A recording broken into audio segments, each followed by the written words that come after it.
Hi, I'm Peter Franson from christiangeekcentral.com and Spirit Blade Productions. Welcome to Essential Issues, where I talk about my favorite DC comics of the past that are still affordably available today, blabbing about why they are special to me and what, if anything, they have to say about the essential issues of real life. Now, warning, this series does freely contain spoilers, but I think even spoiled, the stories I feature are still well worth reading. At this point in the series, we're covering major events in DC Comics history, and while I don't plan to include even close to every DC crossover event as a part of this series, the final night, which I'm looking at this time, is very significant to me as a fan of Green Lantern, as it seemingly decided the final fate of former Green Lantern turned villain Hal Jordan, at this time known as the mass-murdering, universe-threatening Parallax.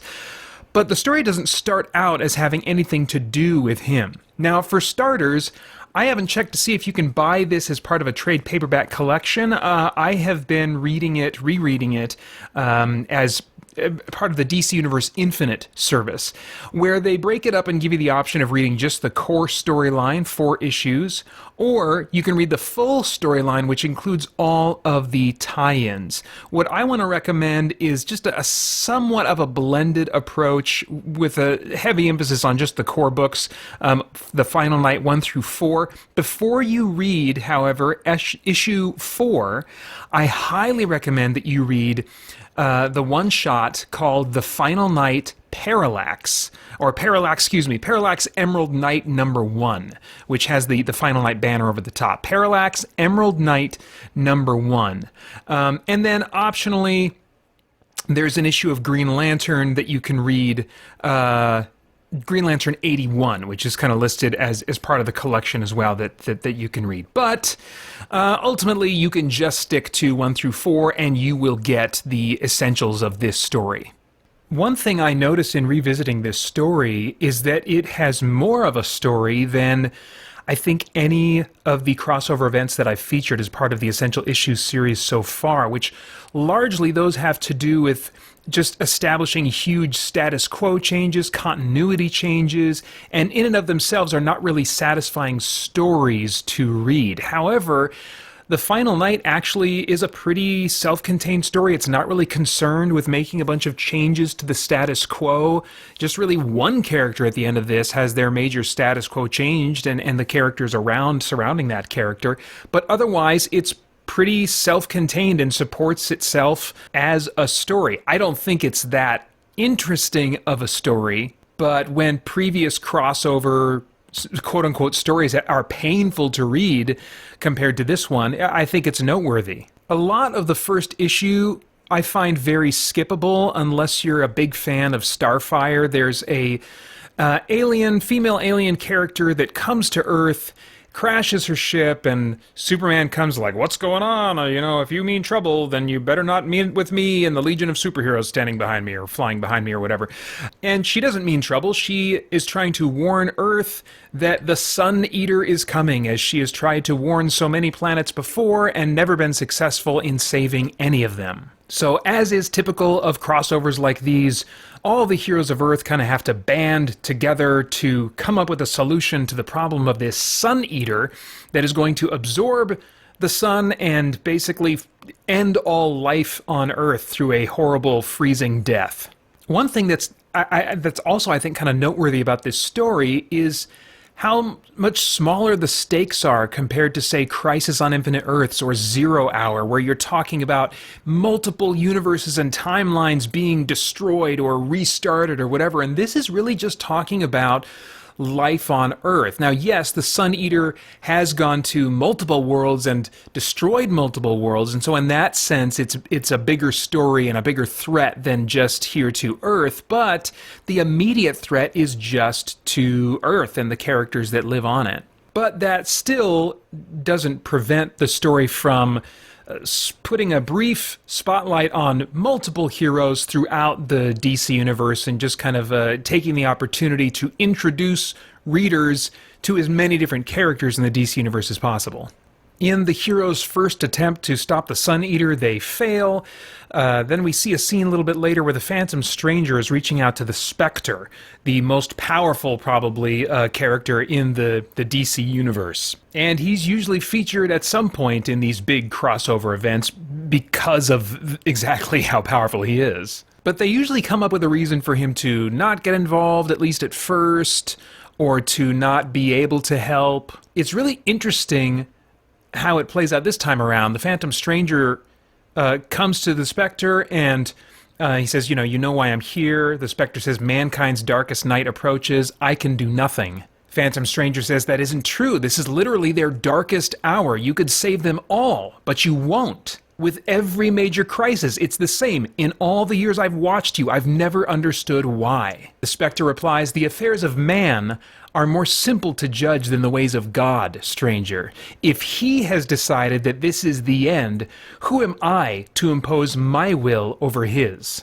Now, I find this interesting for a couple different reasons. One, just because God is referred to. I mean, I don't know that you would have this kind of moment in a comic written today. I mean, I've got a lot of catching up to do, so maybe I'm wrong about that in what's currently been published in the last year or so. But to have God referenced in this way, for him to be given the male pronoun, I think a lot of times writers are content to just talk about the Spectre as the spirit of wrath and leave God out of the equation. So that alone is interesting to me, but he also says, if God has decided that this is the end, who am I to impose my will over his? And I'm trying to think about, what's the intended analog here? Who's the Spectre intended to represent? I mean, I think he's intended to represent humans. I mean, I think these stories are told in a way that we're meant to, as readers, reflect on the kinds of choices we make, the kinds of character traits we have in comparison to these characters. And I think also as readers we're meant to,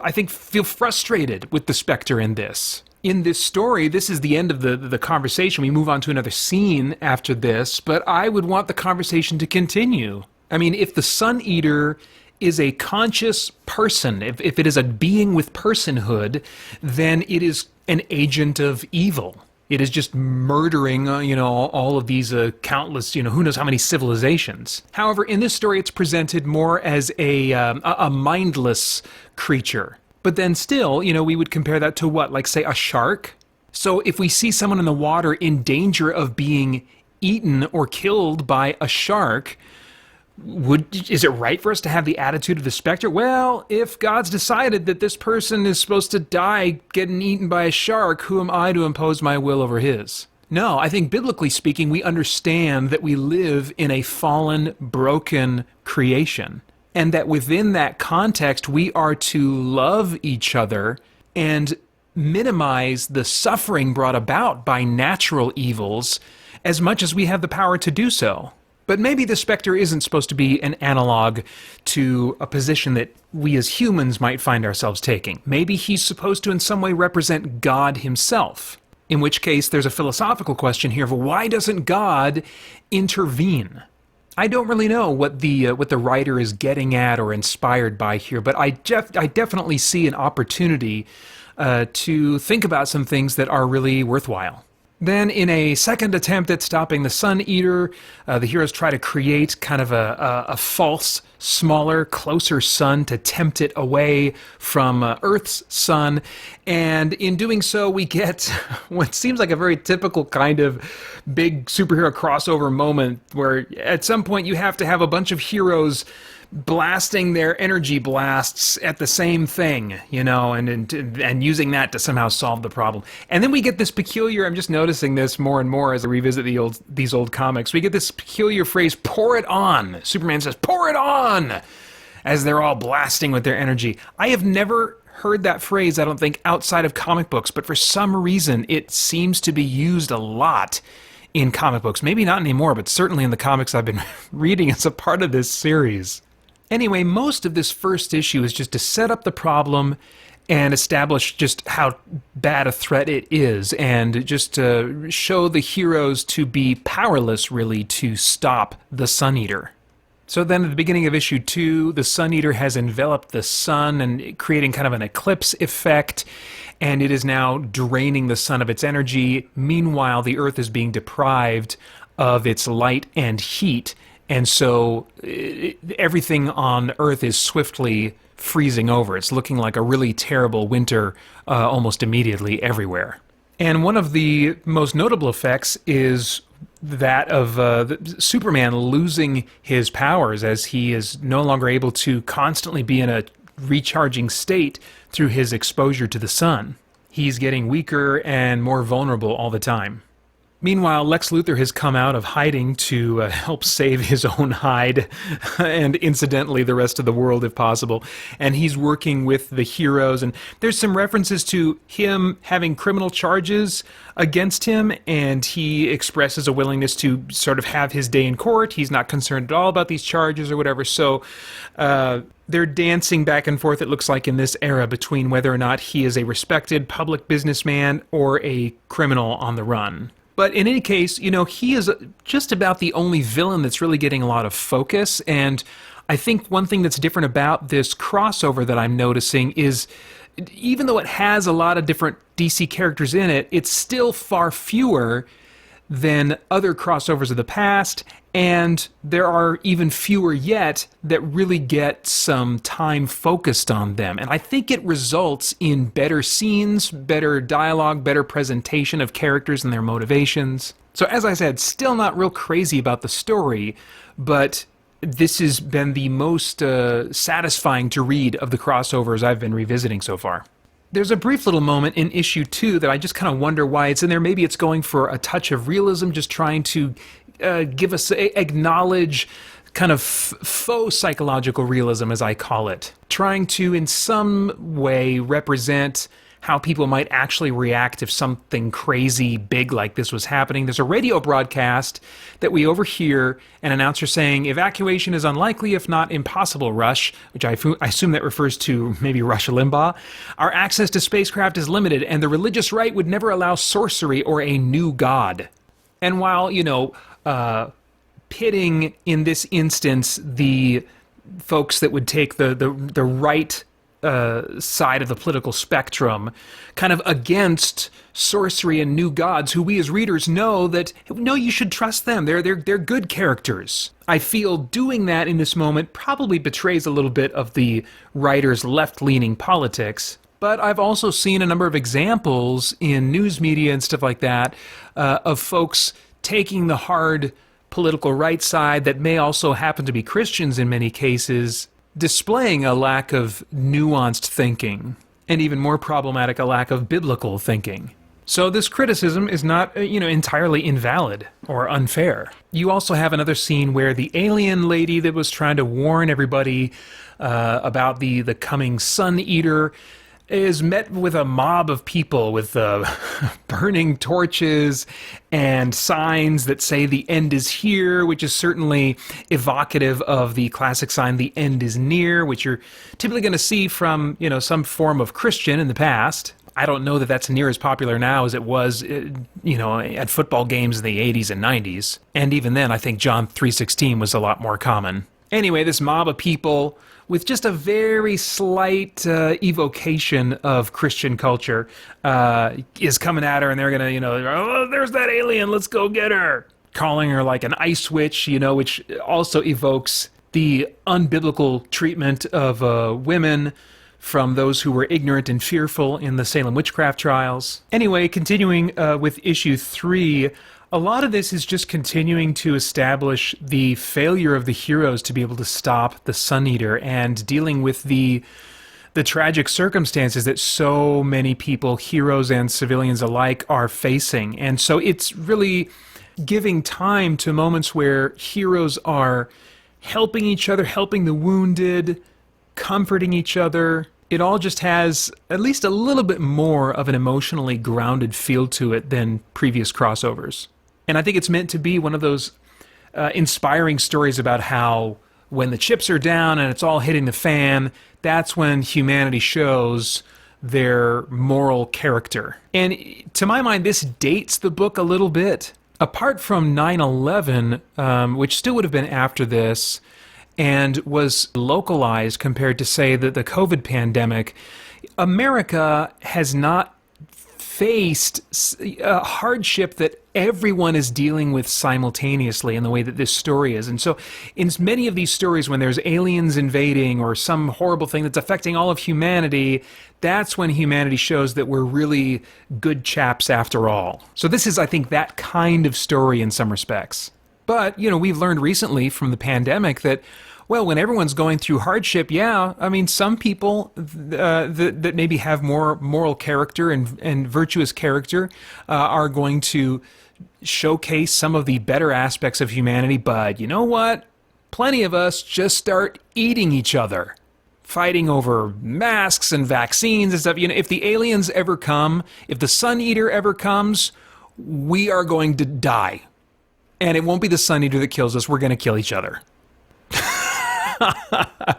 Call me jaded, but that's at least what I've picked up from social media during the pandemic.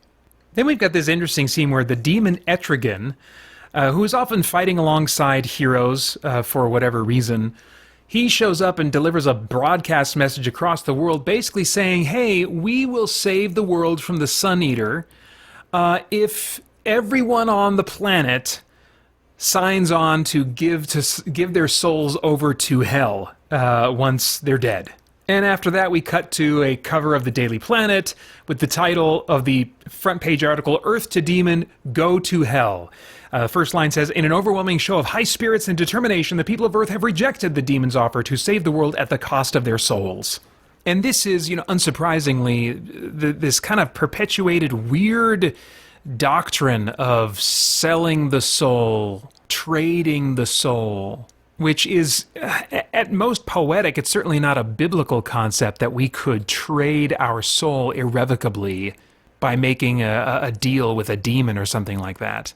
I think poetically and metaphorically it's a reality in that we can, as humans, choose to just embrace what we want, get what is in the moment pleasurable, or for the course of our life pleasurable in some way, and in order to embrace those things without feeling any guilt or shame, we reject God. We imagine that He does not exist, that Jesus is not who He said He was. So there's a metaphorical kind of exchange going on in that kind of scenario. And what this moment, I think, wants to triumphantly say is, no, humans unite in saying, we want to be good. It doesn't matter if we don't survive. We want to be good. We do not want to ally ourselves with hell. But unknowingly, apart from Christ, that is what we do by default. Ally ourselves with creatures and their cause that are destined for hell and separation from God. Then we've got another scene with the Spectre interfacing with the life force of the planet, Gaia. He is trying to supply her warmth, saying, if it is God's wish for the sun to be forever extinguished, I will not go against his will, Gaia, but I will do everything within my power to help the embodiment of the Earth Mother survive. So again, there is this kind of interesting attachment of the Spectre as one who submits himself to the will of God, or to what he believes the will of God is. As an aside, I do want to acknowledge that I'm spending a disproportionate amount of time talking about some of these thematic issues. They're not super present, and so if you go back and read this, don't expect it to be this really weighty, philosophically thematic type of experience. These are just blips, little brief blips that are really standing out to me, maybe in part because there is more focus on story in this crossover event than there has been in the past. At any rate, the alien lady is getting ready to leave the planet because she sees that things are just getting worse and worse. The heroes are failing again and again, and she figures everyone here is going to die. Time for me to move on and warn the next planet. But before she takes off, the Phantom Stranger shows up and says that he wants to know why she didn't reveal Earth's ultimate fate of being doomed to destruction right at the very start. She basically says, based on the experiences I've had with Earthlings, they don't want to hear what I have to say, and they just get violent. I was attacked. So she's basically like, humans are jerks and violent, and they're a mess, and so I did not want to bring unnecessarily that crap on myself. And this is a moment where the Phantom Stranger, and perhaps the author as well, kind of tries to come to the defense of humanity. He says, what you do not know is that mankind constantly struggles toward the light. True, they often stumble, but as often, if not more so, they take great strides. Let me show you. And then he takes her on this It's a Wonderful Life or Christmas Carol type of journey where they're invisible and intangible to other people, but they're going around and seeing sweet moments, good moments of various characters in the DC universe where they are expressing love for their family members or other people. And the fandom stranger, in a moment that seems like meta-commentary, it seems like maybe the writer talking about the nature of superhero stories as a genre. I could be wrong, but I think that might be what's going on here. Phantom Stranger says, mankind believes they can overcome any obstacle. Those who fly and bend steel in their bare hands embody those beliefs. They are these people's dreams made flesh. And if you just change the word flesh for, ink, then that is what superheroes, I think, many times are. They are what often writers aspire to be or want humanity to be. They are idealized versions of humanity. He goes on to say their bright costumes are beacons of hope in the darkness, banners of the best that humanity sees in itself. They are not gods, often they are all too human.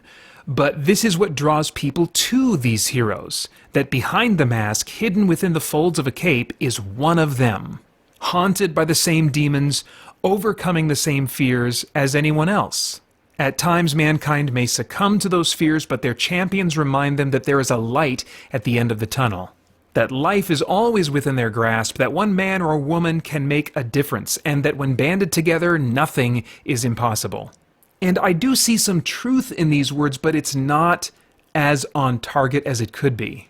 If this is what superheroes are, if they're the best of what humanity sees in itself, then they're a poor substitute for the real thing. They're a poor substitute for Jesus, who, like Phantom Stranger says of these heroes, he says often they are all too human. Well, not in a character flaw sense, but in a vulnerability sense, Jesus was all too human. He was very vulnerable. Phantom Stranger says this is what draws people to these heroes, that behind the mask, hidden within the folds of a cape, is one of them. And he differentiates. He says they're not gods, but they are humans. They're one of us. Not allowing, obviously not writing from the perspective that Jesus, while he is God and was God, he was also fully and completely one of us with all the vulnerabilities that come with that. Again, he goes on to say, these heroes are haunted by the same demons, overcoming the same fears as anyone else. And Jesus was tempted and dealt with wrestling with those temptations towards sin, but without giving in to them. But he still knows what it is to suffer in those moments of angst that temptation brings about. In fact, I suspect Jesus knows even more fully the difficulty, the pain that comes from temptation, because he never gives in. Unlike us, we give in, and we get the reprieve that comes from the momentary pleasure found in giving in. Jesus never gave in. He just endured the discomfort and the suffering that comes from battling temptation and never giving into it, never allowing himself the satisfaction of giving in. Going back to the Phantom Stranger's words, one man or woman can make a difference. That's very true. That's a truthful, good statement. He goes on to say, and that when banded together, nothing is impossible. Well, that may not necessarily be a good thing. People can unite together to do something awful. And from another angle, are humans really going to band together to do what is currently impossible? Again, that strikes me as a very optimistic and at this time naive view in light of what we have seen, the bickering and division that we have seen in something as simple as conversations about having masks and getting vaccines. Sure, maybe in theory, nothing is impossible. Humanity's potential is so great if we will just come together. But how in the world are we going to come together? It's a nice idea. How's it going to happen? The biblical view is that we need to be remade. We need to be conformed increasingly and fully, ultimately, to the image of Christ in order to bring about this idealized version of humanity that so many writers have in their minds and want to see come about. And the alien responds in a way that does represent, I think, some truth and the other side of this argument. She says, okay, those some nice thoughts there, Phantom Stranger. Show me mankind at its best if you want, but I have experienced it at its worst. Your arguments are, at best, half-truths that carry little weight. And as she says that, she kind of stumbles and falls and has a moment of vulnerability. She wasn't paying attention to her surroundings or whatever. She catches the attention of people in the distance with torches who say, you hear that over there? Hey, isn't that? Yeah, come on, let's get her. And of course, we're meant to think, oh, here comes the mob again, or another mob. She tries to get away, can't in time, and then the mob, quote-unquote, reaches her, and we discover, oh, they're not bad. They wanted to get to her quickly to help her get out of the cold. They don't want anything to happen to her. So she has this good experience with humanity, and the narration in the box next to this moment says, and with a spark of irrational hope, Dusk thinks, her name is Dusk, Dusk thinks that if these people can overcome their own dark side, perhaps they can defeat the sun barrier. Yeah, I mean, that might be irrational. Again, big part of the equation missing. How can these people overcome their own dark side? So now after issue 3, we take what I mentioned, I think is an important detour into Parallax Emerald Knight, the one-shot tie-in to Final Night, featuring Hal Jordan, Parallax. I actually think that this was the most satisfying read to me, this single issue of this whole storyline. And that's not just because I'm a huge Green Lantern fan, it's because it's the most personal. It's focused on one character, a character who has been on a very interesting journey. I covered the Green Lantern storyline Emerald Twilight and Zero Hour before this, which were major stories in Hal Jordan's history. And now, you know, spoilers as I warned before, we're coming to what was going to be, I think, the end of Hal Jordan's story in DC Comics. And we start by tying up some loose ends as Hal Jordan Parallax confronts the cyborg who ultimately was responsible for destroying Coast City. And we get some really interesting insight into the complexity, the moral complexity of Hal Jordan at this point. As he's facing off against Cyborg, his internal monologue says, I don't blame this insane creature for what happened to me. He'll answer for Coast City. But my own transformation from what I once was to what I am now, that I lay at the feet of the Guardians. So he still, at this point, blames the Guardians for the dark path that he took. He says, they forced me to rebel against them, they sent the GL Corps after me, the Guardians share in the blame for everything that happened. And he uses the word share. The next thing he says, but even so I committed questionable deeds. I know that. So he is not completely blind to the immorality of his actions. He says, do I regret the things I've done? Of course, only some sort of villain wouldn't feel remorse. He doesn't see himself as a villain, and he knows that he has done at least some wrong. There's just nuance here. In the more classic formula of this kind of story, Darth Vader, there's like a complete repentance at the end of his life. That's the sense we get anyway, that he regrets everything that he did. He totally is repenting and turning away from it. And what we have going on here is just more complex than that. He still feels like his attempt to remake the universe was in pursuit of something good. And even here, as he confronts and seemingly puts an end to Cyborg, he doesn't seem out of rage and vengeance. He's just like wanting justice to be done for the people of Coast City. In the aftermath, he says, what have I truly accomplished, by killing Cyborg except another death? I don't regret ending the Cyborg's life. It was a deserved fate. But he's got this conflict going on inside of him. What kind of hero kills his enemy? What kind of hero is responsible for the deaths of his friends? He doesn't see himself as a villain, but he says, maybe my time as a hero is over. Then Kyle Rayner, the Green Lantern that replaced Hal Jordan, shows up and basically makes an appeal to Hal to come and save the Earth. He didn't come he didn't come sent by anyone else. He came on his own, recognizing, and as he'd been on the front lines of trying to solve this thing, that it's just not going to be solvable. But Hal has the power, as Parallax now, all the power that he gained, this cosmic levels of power. He can fix this. Hal takes some time to think about it. He looks at the Sun Eater and even wonders if he is capable of stopping this thing that has never been stopped by anything else. And so we see Hal counting the cost, and part of that process is him going and visiting the people that were closest to him. I think I got the sense at the first time I was even reading this, like, oh my gosh, he's making the rounds and kind of saying goodbye. What is this? What's going on here? Is this the end? Hal, in talking to Guy Gardner, gets introspective and admits, that what he did was wrong. And he's had a hard time accepting that, but he has. That he thought he could fix everything when he was done doing the whole 0 hour thing, but no one understood that. And so it's almost like he's not quite apologizing for what he did, but apologizing for thinking that he could do it and other people would understand. Thinking that he could do it and that he would be supported by the heroes of the world. It's almost like he's apologizing for getting that wrong. And so he asks Guy, who could relate a little bit, what made you keep going as a hero, even though you were despised by people?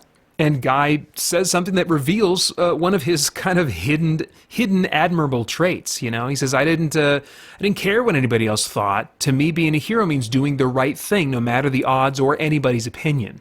Then, of all the people that he visits, he saves Carol Ferris, his classic love interest in Green Lantern, Hal Jordan Green Lantern stories. She's the last one he visits, and he says, Carol Ferris, the great love of my life. It seemed right to save her for last. And he does acknowledge that there were other women. I mean, that's very common in comic books, but he is kind of elevating her in this moment as, the real one. Whatever that can mean in someone like Hal's really dysfunctional romantic life. He tells her that, what he's about to attempt to do might be beyond him, and he's not sure if he can do it. But he says, what I can do is take both of us away from here, someplace safe. We can finally be together. We can have everything we thought was gone. There's still a chance for us. And she basically said, no, there's no chance for us. The reason there never was a chance for us before was because you were committed to being Green Lantern more than you could ever commit to being in a relationship with me. And that's the same reason we can't be together now, is because I know that when it all comes down to it, you're going to do what you can to save other people. You are going to uphold those same moral values of trying to serve and rescue others before your investment in a relationship with me. And that's why this isn't going to work. That's why this has to be a goodbye for us. And the emotion of this scene kind of took me off guard a little bit. I wasn't expecting it. She says, I love you, Hal. And then there's a big shot of them embracing and having one last kiss. And in the middle of that, he sort of teleports away, just leaving Carol standing sadly in the snow alone. And I'm just reminded in this moment, reflecting on Hal's past, how far he's fallen, all the dysfunction in his life, and how it has destroyed his chance at a wonderful relationship, a wonderful marriage, a wonderful family. Thinking about and being grateful for all I have as a husband and dad, it's a really sad, bittersweet moment, this last kiss between the two of them, in recognition of what they can never have. In his final reflections, we see that Hal, I think, increasingly is seeing things that he did wrong. He says, my life has been played out on a grand scale. I've done miraculous things, and I've done terrible things. I've committed sins I never dreamed possible. But whatever he thinks of his own past, he resolves that the choice he's going to make now is to help humanity, no matter the cost. And that brings us to the final issue. The heroes have one last plan. It's a suicide mission that Superman plans to go on, but then a young new hero named Pharaoh takes his place, convinced that the world needs Superman, of course, so he will gladly sacrifice himself. He goes off in this spaceship to do the sci-fi gobbledygook MacGuffin thing, but that doesn't look like it's going to work out. Thankfully, Hal Jordan shows up with the heroes that are seeing all this play out and offers to help. In fact, he says, I'm willing to do more than just stop the Sun Eater, but reverse so many things that have gone wrong and fix everything, putting him seemingly back in the mindset of where he was at with the 0 Hour. Of course, Batman jumps on this and says, well, you'd like that, wouldn't you? A chance to recreate the world to suit you. That's not how it works, Parallax. You're not God. And then Hal says something very interesting. He says, not the harsh God you believe in, I'm glad to say, Batman. So, you are God of some kind? What? Maybe it's because he's in the hands of a different writer now, compared to Ron Mars with the Parallax one-shot. But either way, we're still seeing some complexity with Hal Jordan. He is not a reformed, redeemed good guy now. He is still very much broken. Even so, he says, all right, I will do enough to save this world and nothing more. Superman extends a hand, says, I always hoped you'd come back, Hal. And Hal very tellingly says, I'm not coming back, Superman. I'm just setting things right. That's all I ever wanted to do. So again, we're not seeing this completely repentant Hal Jordan. So he goes out, sends the fledgling superhero back to Earth, and begins the process of taking on the Sun Eater. And in doing that, he's reflecting on what people think of him now, how they fear him and his power and his motives, but then also reflecting on the oath that he took a long time ago, namely the Green Lantern Oath. And the oath, as Green Lantern fans know, is a commitment that no evil will escape his sight. And in the midst of reciting it, he's experiencing the pain of drawing the Sun Eater into himself, absorbing the Sun Eater, which is a creature that basically unstoppably eats energy. And so it makes sense that that would be a significant threat even to Parallax at this point. And as he pushes through the pain to do what he believes he has to do, he continues to see himself as not a hero, but someone who is endeavoring to do the right thing. His inner monologue says, I've always done what I truly believed was right. At first, people called me a hero for it, and then a villain. So he sees in himself consistency, not a turn to darkness.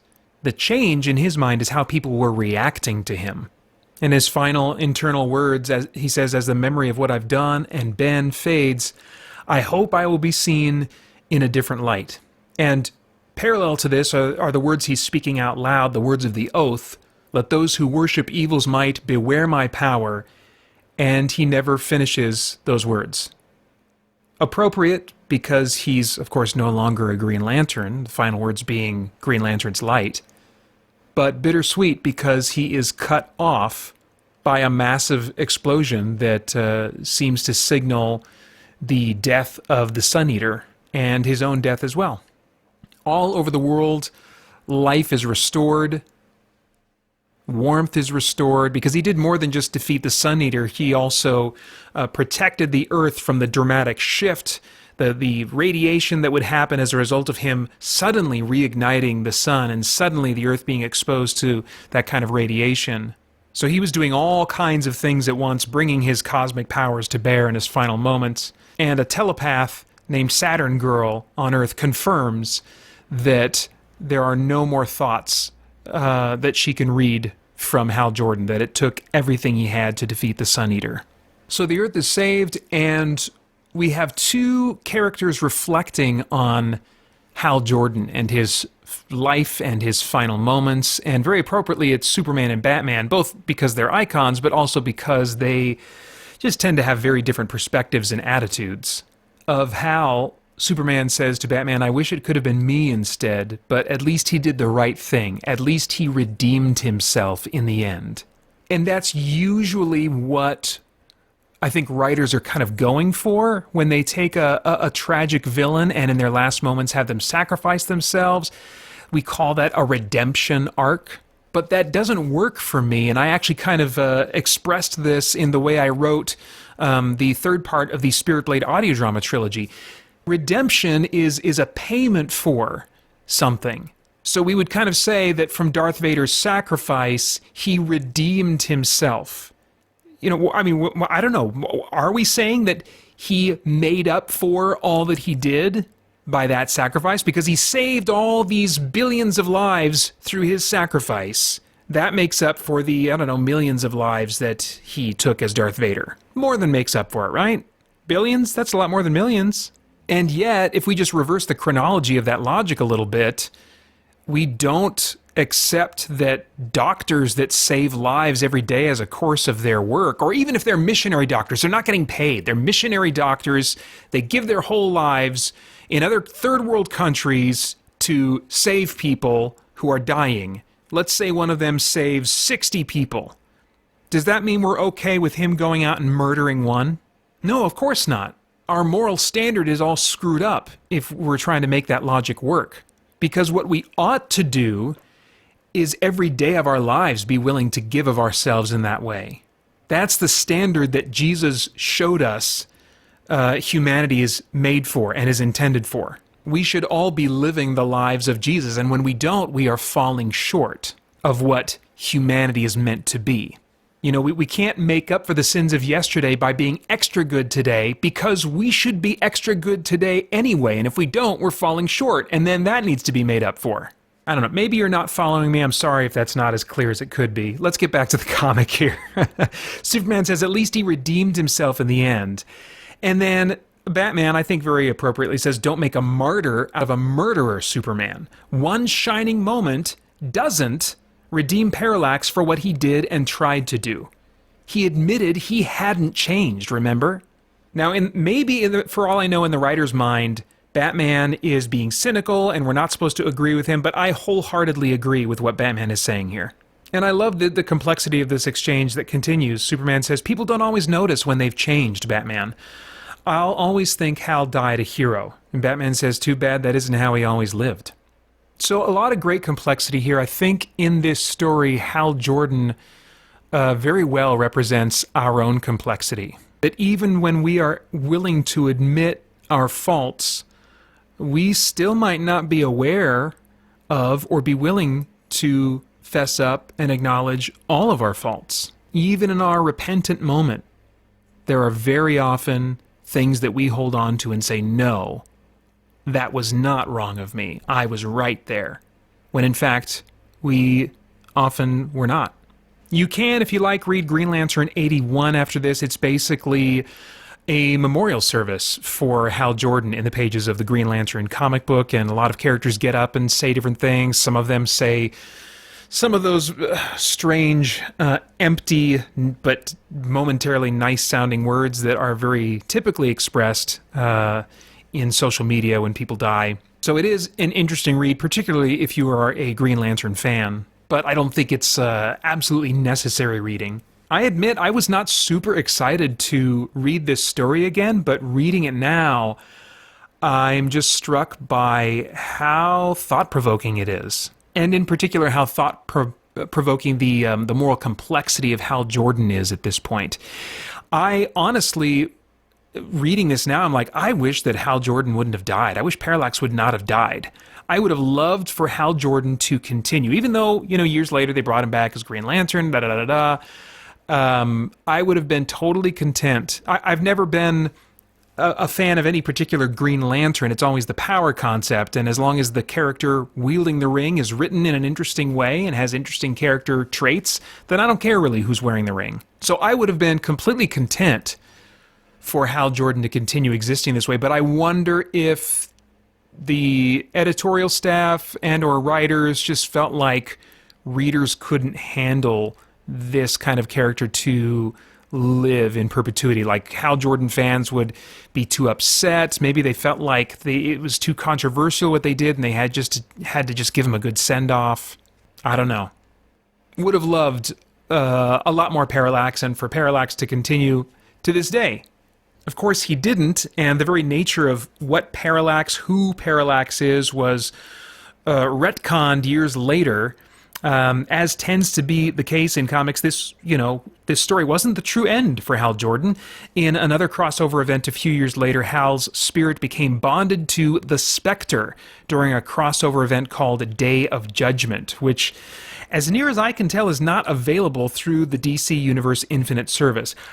I honestly can't recommend reading it, though. The art fell flat for me, and which it was similar in some ways to the art of Final Night, which I hadn't commented on yet, but this art is a little less detailed, has fewer lines than I like. I like the pencils to be a little bit more rich, a little bit more detailed. And the art in that one, I just remember it kind of looking rough and not as detailed as I'd like it to be. A bit strange for a big front and center crossover event. Anyway, not available through the DC Universe Infinite service as far as I can tell. The art fell flat, though. Don't recommend reading it. It's written by Jeff Johns, one of my favorite comic book writers of all time, but it's not representative of what would later become his signature character-driven style. On top of that, despite loving both the Spectre and Green Lantern, I thought, oh my gosh, at the time I thought, this is perfect, combining two of my favorite things, I'm going to love this. No, I actively hated how this concept played out. The costume went for a weird blend of the Spectre and Hal's Green Lantern uniform, and the entire concept of the Spectre as God's agent of wrath was removed in favor of the Spectre now being, they called him, the Spirit of Redemption, kid you not. So, a lot less spooky judgment and a lot more highway to heaven and touched by an angel, with plenty of relativistic and substanceless philosophy thrown into the mix. So a major betrayal of what the Spectre was always conceived to be. As far as I'm concerned, you're better off just knowing Hal became the Spectre and then picking up Hal's story again much further down the road in Green Lantern Rebirth. In the meantime, stay tuned for our next installment of the Essential Issues series when we will take a look at the story that rejuvenated the Justice League and is remembered by me as the first glimmer of a coming golden era in DC Comics. Come back next time to hear my thoughts on Grant Morrison and Howard Porter's JLA issues 1 through 4. Hey guys, Christian Geek Central is launching our Game Save event for the first time this year, and I would love for you to be a part of the 2021 Game Save team. As a member of the team, you will be raising funds for St. Jude Children's Research Hospital throughout October by telling friends, family members, or co-workers about your fundraising, and if you like, doing some kind of game-related event, like a game night at your home or church, or like me, you can do a crazy 24-hour video game marathon. As your team leader, I'll provide tips and resources to make your fundraising as fun, easy, and effective as possible. For more information about the event or how to sign up, check out the links to some helpful videos below. You can also leave a comment or email me at paeter@spiritblade.com with any questions. I cannot wait to get this started. Would love for you to join me. Thanks.